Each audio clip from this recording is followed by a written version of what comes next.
श्रीमद् भागवत गीता सार कथा। इस भागवत गीता सार कथा में सुख दुख का वर्णन किया गया है। इस भागवत गीता में मानव के लिए हर अच्छे और बुरे कर्मों का वर्णन दिया गया है। दोस्तों, आप सभी चैनल को सब्सक्राइब लाइक करते हैं, जिसमें आप लोगों को कुछ नहीं मिलता, पर इस चैनल पर जीने की राह और ज्ञान भरी बातें मिलती है।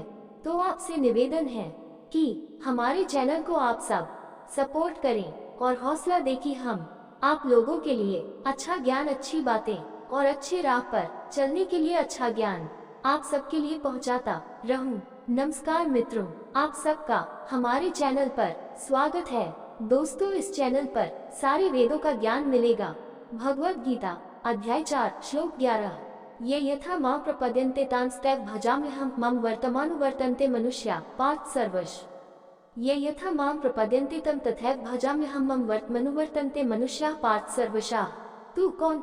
यथा किसी भी प्रकार से, मां मेरे लिए, प्रपद्यन्ते समर्पण, तम उन्हें, तथा तो इव अवश्य, भजामि प्रत्युत्तर देना, अहम मैं, मां मेरी, वर्तम मार्ग, अनुवर्तन्ते अनुसरण करें, मनुष्य पुरुष, पार्थ पृथा के पुत्र अर्जुन, सर्वशः सभी प्रकार से।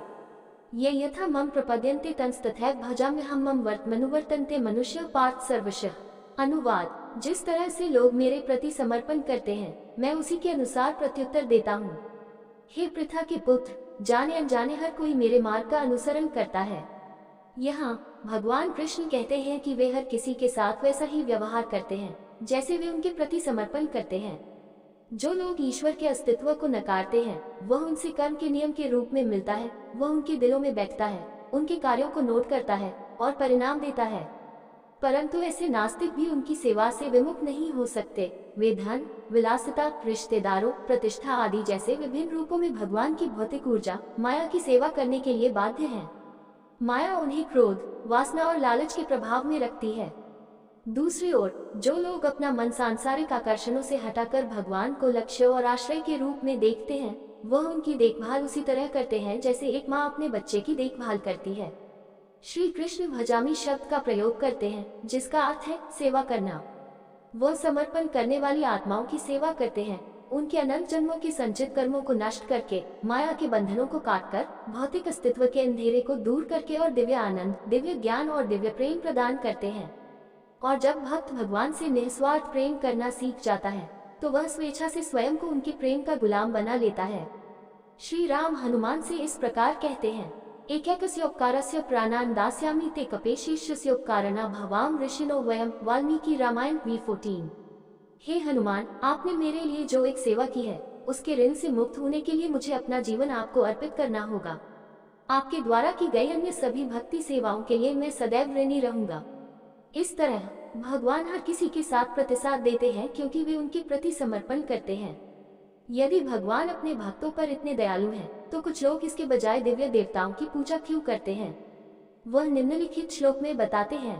भगवद गीता अध्याय 4 श्लोक 12। कांक्षन कर्मणा सिद्धि यजन्ते देवता क्षिप्रा मानुष्य लोके सिद्धिर्भवति कर्मजा। कांक्षन कर्मणाम सिद्धि यजन्ता देवता क्षिप्रम मानुष्य लोके सिद्धिर्भवति कर्मजा। कांक्षन्तः इच्छा करना, कर्मणाम भौतिक गतिविधियां, सिद्धिम सफलता, यजन्ते पूजा करें इस संसार में, देवता दिव्य देवता, क्षिप्रम शीघ्रता से, नमस्ते अवश्य, मानुष्य मानव समाज में, लोके इस संसार के भीतर, सिद्धि फलदायक, भवति प्रकट, कर्मजा भौतिक गतिविधियों से। कांक्षान्तः कर्मणा सिद्धि यजन्ता देवता क्षिप्रम मानुष्य लोके सिद्धिर्भवति कर्मजा। अनुवाद: इस दुनिया में भौतिक गतिविधियों में सफलता की इच्छा रखने वाले लोग दिव्य देवताओं की पूजा करते हैं, क्योंकि भौतिक पुरस्कार तुरंत प्रकट होते हैं। जो व्यक्ति सांसारिक लाभ चाहते हैं, वे दिव्य देवताओं की पूजा करते हैं और उनसे वरदान मांगते हैं। दिव्य देवता जो वरदान देते हैं, वे भौतिक और अस्थायी होते हैं, और वे केवल सर्वोच्च भगवान से प्राप्त शक्ति के आधार पर दिए जाते हैं। इस संबंध में एक सुंदर शिक्षाप्रद कहानी है। संत फरीद भारतीय इतिहास के एक शक्तिशाली राजा सम्राट अकबर के दरबार में गए।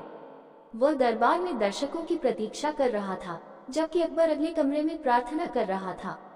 फरीद ने ये देखने के लिए कमरे में झांका कि क्या हो रहा है, और अकबर को भगवान से अधिक शक्तिशाली सेना, बड़ा खजाना और युद्ध में सफलता के लिए प्रार्थना करते हुए सुनकर आश्चर्यचकित हुआ। राजा को परेशान किए बिना फरीद शाही दरबार में लौट आया। अपनी प्रार्थना पूरी करने के बाद अकबर आए और उनसे मुलाकात की। उसने महान ऋषि से पूछा कि क्या उसे कुछ चाहिए। फरीद ने उत्तर दिया, मैं सम्राट से अपने आश्रम के लिए आवश्यक चीजें मांगने आया था। हालांकि मुझे लगता है कि सम्राट स्वयं भगवान के सामने भिखारी है, तो फिर मुझे उनसे कोई कृपा क्यों मांगनी चाहिए, सीधे स्वयं भगवान से क्यों नहीं।